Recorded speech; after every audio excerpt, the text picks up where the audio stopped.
You only get here when you are called. So no matter how many tickets you may buy, whatever you may book, whatever you may plan, it only happens when grace is there. If you are here, you've been called here for a specific reason. Whenever you spoke to people, it was always just, oh my God, thank God we were able to come. Thank God we were able to have this opportunity.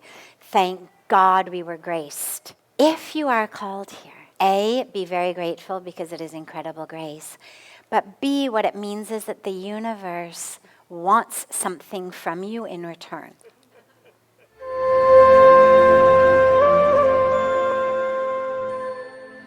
This is a sacred place. It's a holy place.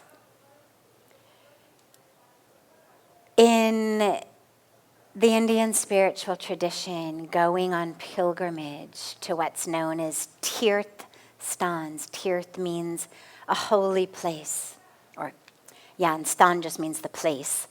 And people go for tirth yatra, or a pilgrimage to holy places.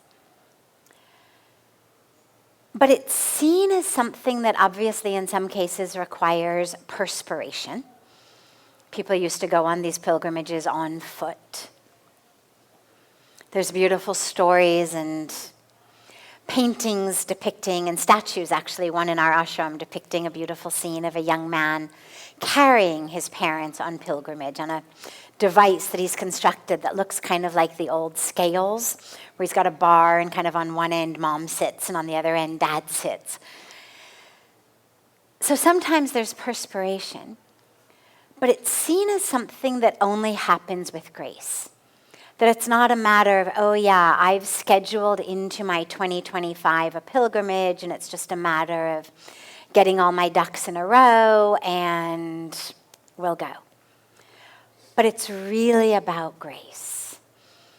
We just came back from the Mahakumbha Mela, and one of the things that was so powerfully apparent and such a powerful teacher was the gratitude on the faces of everyone who was there. The majority of whom, overwhelming majority of whom, came in on foot by many, many, many kilometers. The government, imagine you have 660 million people arriving someplace. Clearly, they're not all going to just show up in their own vehicle. I mean, it's hard enough to accommodate the bodies. There's not parking in the state that could accommodate that level of vehicles. So the roads were mostly closed throughout the Mela. You had to have special passes, special permission in order to go.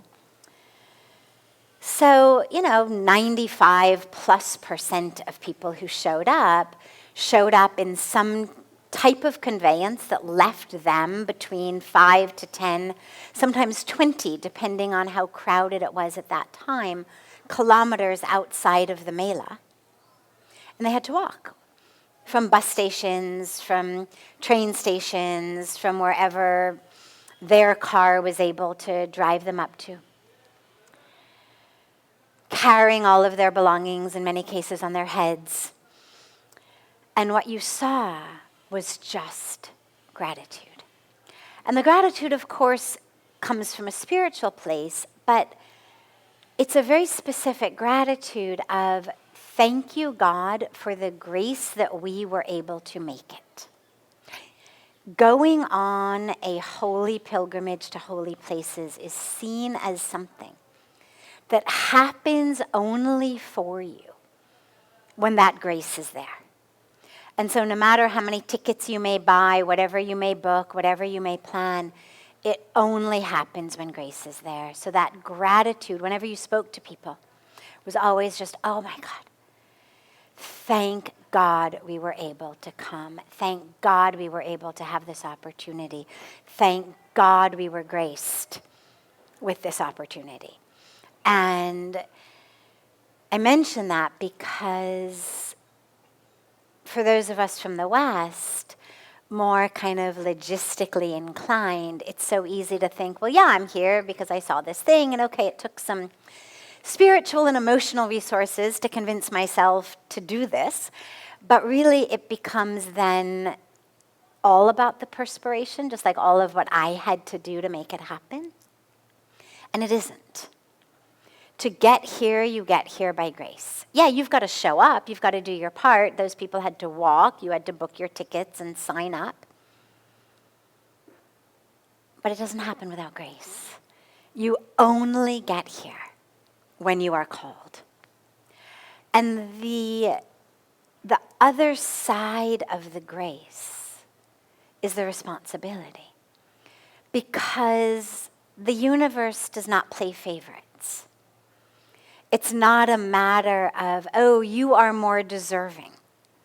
Oh, you are better. Oh, you are the ones I want to shine my grace upon. If you are called here, A, be very grateful because it is incredible grace. But B, what it means is that the universe wants something from you in return.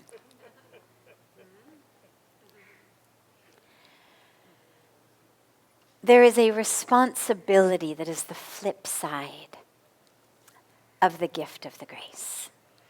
And the first piece of that, of course, is to make use of it. I mean, imagine that you've spent hours cooking a beautiful meal for someone, only to discover that that was the very day that they decided they were going to, go gluten-free and dairy-free and sugar-free and on a 1,000-calorie-a-day restriction diet. And you've just spent, the day cooking this beautiful meal for them. You'd feel slightly disappointed. Imagine that you are the universe and you have created this extraordinary creation with flowers that blossom and give fragrance and sunrises and sunsets and the opportunity to love and to connect and to serve and to awaken. And we just walk right by it all with blinders on. And we just absolutely refuse to partake of the truth of that which has been offered to us. And so I think the first part of that responsibility is just the agreement to show up into every moment, into every precious gift of every moment,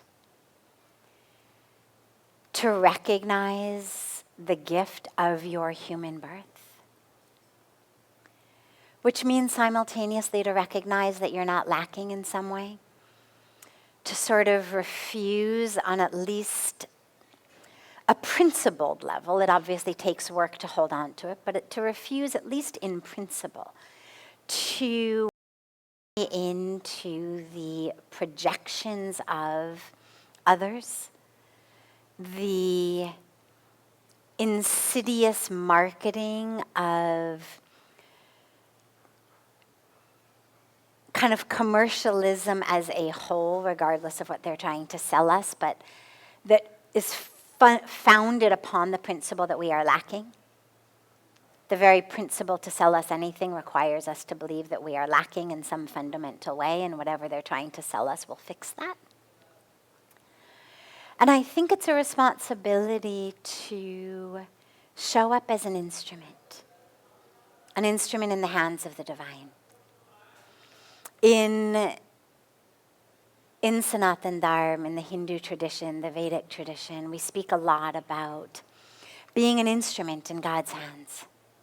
But it's not just in this tradition. One of my favorite teachings is the prayer of St. Francis of Assisi, right? That says, "Oh Lord, let me be an instrument of your mercy, an instrument of your grace. Where there is darkness, let me bring light. Where there is this, let me be that instrument." And so, to me, that's the flip side of the grace and the blessings. Yes, you deserve it. And that's the first piece, is to recognize I deserve it. But I don't deserve it any more than the other guy. And so, if I've been brought here, it means that at this moment in time, the universe has deemed there is something of value to be had from me through the experience that I am being given in this blessing.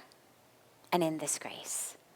And it's about waking up to truth. It's about realizing who we are, the fullness, the completeness, the divinity, and the role that we get to play as channels for the divine here on earth.